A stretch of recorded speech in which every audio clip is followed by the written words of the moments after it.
I know. It's a holiday weekend. It's a Sunday, and I'm out here being a pessimistic. That's not even, I'm out here being pessimistic, not being a pessimistic, but this is part one of a two-part series, so let me explain myself.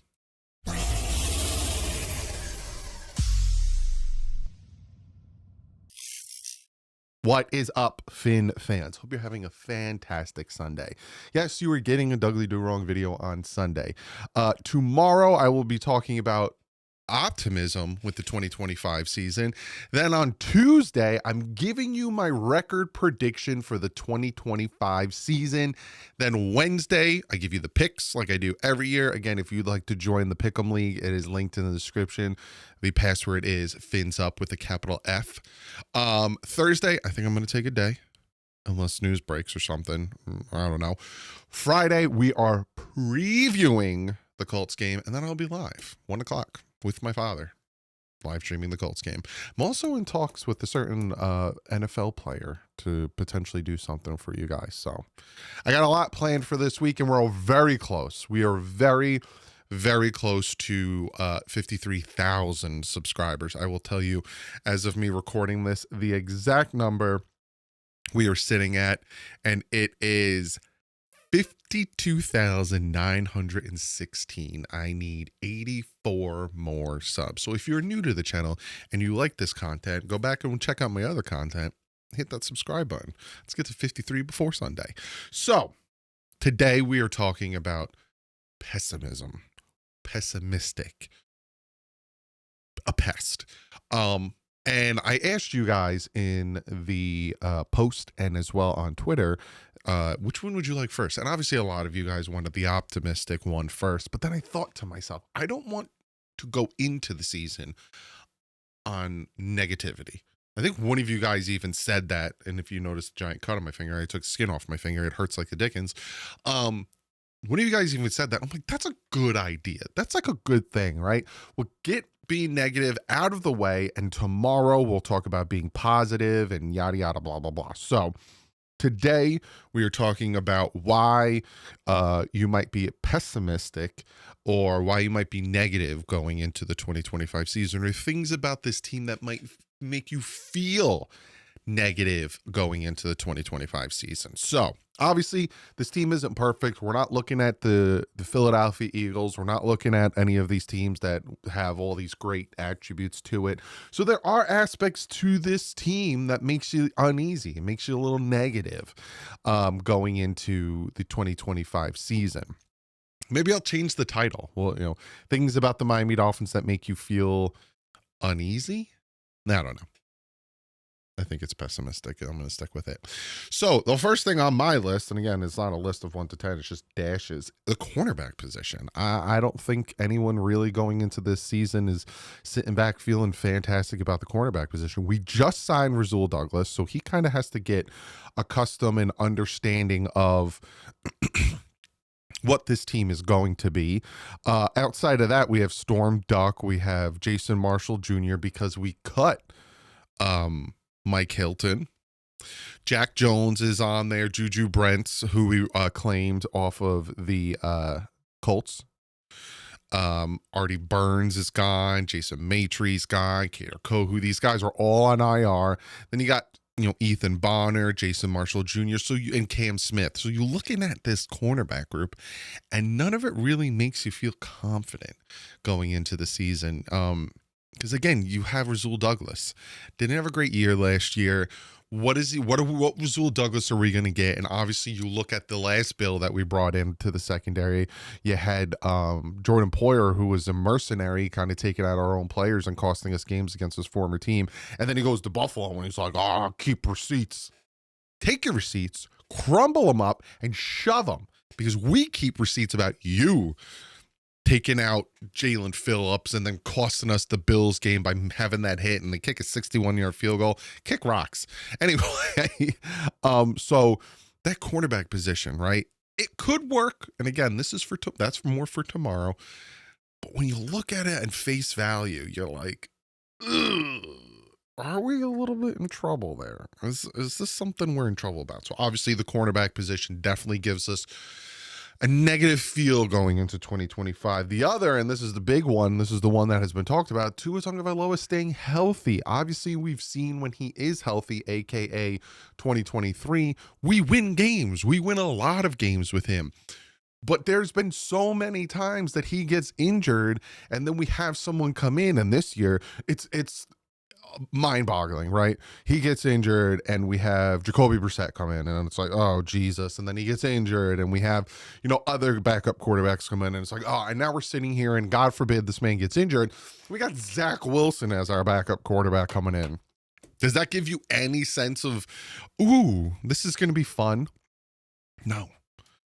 Honestly, they should have got Joe Flacco. It would have cost you less money, and we'd all feel much better as Joe Flacco coming in than Zach Wilson. But no, they decided we're going to give $6 million fully guaranteed to Zach Wilson because we have so much confidence in him because he's shown that he can be a starting quarterback in the NFL. That is sarcasm. He has not shown it, being that this is his third team in 4 years.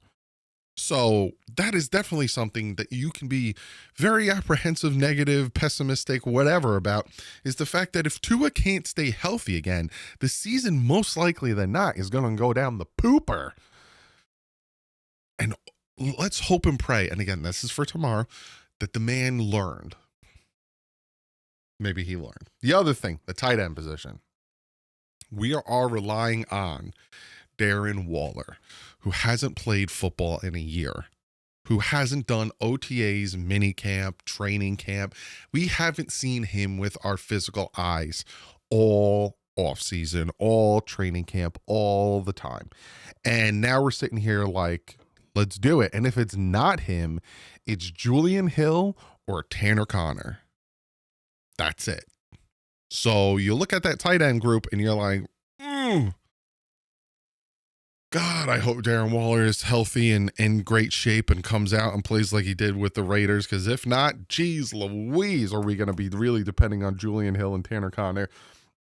And again, I don't mean to pile on Julian Hill, but how many times do we have to take one step forward and 2 steps back whenever Julian Hill's on the team? So that tight end group. We go from having Jonnu Smith and feeling really good about the tight end group. And, we had like the 4th best tight end in the NFL. Things are great till all of a sudden they trade Jonnu because he wants more money. And then they trade for Darren Waller instead of going out and trading for any of the other possible tight ends. They get Darren Waller. And, I thought they would have added another tight end. I was definitely wrong because I remember saying to you guys, I wouldn't be surprised if they had another tight end before the start of the season or in like the middle of training camp. But the Dolphins were like, no, we feel good about Darren Waller. He looks good. You won't see him, but he looks good. So yikes. Other thing, and this is obviously something that has been a talked about subject for years and years and years and years and years and years, and that's the offensive line depth. It's non-existent, really. I will say this. I'm going to backpedal a scotch. I will say this. The addition, I'll throw a little teardrop, a little teardrop. Comment below if you could do that. A little teardrop of hope in this pessimistic video. Kendall Lamb addition makes me feel a little bit better. But here's the problem. They might need him at right tackle, and the reason he got cut from the Philadelphia Eagles and didn't make their roster is because he was trying to learn and play right tackle. He is much, and I'll say it one more time, much better at left tackle than he is at right tackle. So, again, there's that big old question mark. Then you got Liam Eichenberg, who's done for 4 weeks, and I'm hearing that his injury is not something that might be a easy fix. Like, he might be down for a while. Like, from what I heard from Omar Kelly and Alan Pupari, like he's still limping. So there's that. Daniel Brunskill and then Larry Borum. Do you feel good about the depth on the offensive line? Now, obviously the Dolphins in it because they brought Kendall Lamb back, but it's like, hiya, water, eh? It ain't good. And speaking about the offensive line, there's a big fat unknown. Now, Patrick Paul and Jonah did very well during training camp, especially Patrick Paul, who was manhandling people. I love the fact that he laughs at people and he is a crap talker. That makes me very happy. But there's that unknown there, right? We know what we're getting with Aaron Brewer.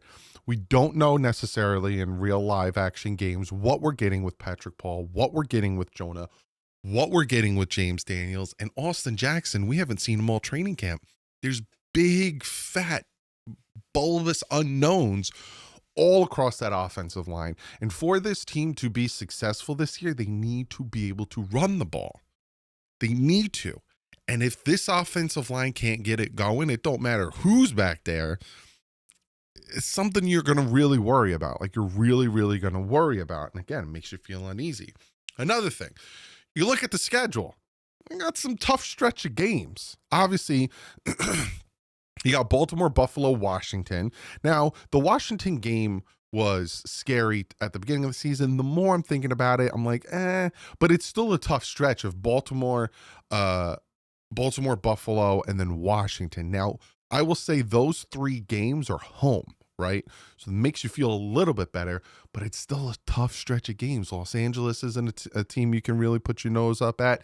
Then after the bye, you're at New York, at Pittsburgh, home for Cincinnati, home for Tampa. Now, I have said this, and again, a little teardrop of optimism in this pessimistic video. I have said that a lot can change from the beginning of the season till now. We saw that last year when we saw the 49ers and the Browns, and we all were like, oh, that's a tough stretch of games, and we won those games.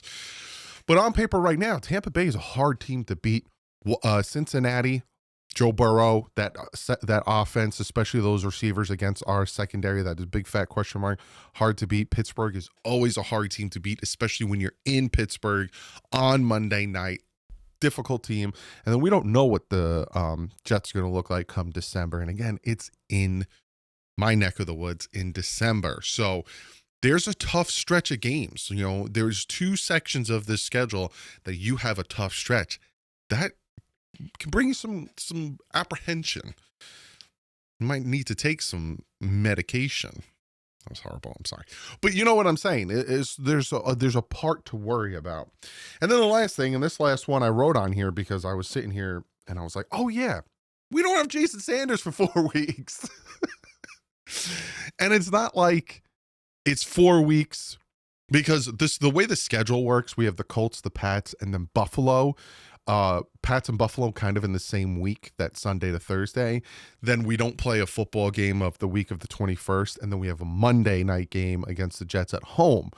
So, you know, you might say to yourself, oh, well, he can go back. No. It's not weeks. It's games. He needs to miss a minimum of 4 games before he can come back off of the IR. So we're not going to have Jason Sanders for Indy, New England, Buffalo, and the Jets. Hopefully this kicker we brought in is a good enough kicker and it doesn't come down to we need him to kick one to make it and he misses, because that's going to really chap a lot of our tushes. But again, I was like, let's get this video out of the way. I don't expect this video to get a lot of views. I expect a lot of pushback in the comment section. Rightfully so. I might expect a good amount of people agreeing. But there is a certain aspect of this team to be pessimistic about. And let's get that out of the way, because tomorrow's video where I'm talking about what we have to be optimistic about, it's going to make you feel good going into 2025. And you might think to yourself, they could be competitive. Now, I'm not saying they're going to win anything. Again, this is still a pessimistic video. I'm not going to sit here and tell you they're going to win the division. They're going to win 10, 12, 13 games. But tomorrow's video might make you feel a little bit better about 2025. It might make you think, hey, we could be in some games that I don't think we could be in. So comment below. Let me know what you guys think about this very negative, pessimistic video. I normally don't do these. I do them when they need to be done. But comment below, let me know. I got a crazy week of content for you guys. So hit that subscribe button. Let's get to 53,000 before the start of the season. I will see you tomorrow. You might get 2 videos tomorrow. You might even get a live stream tomorrow. I got something planning. So comment below. I'll see you tomorrow. But like usual, stay classy. My fins up.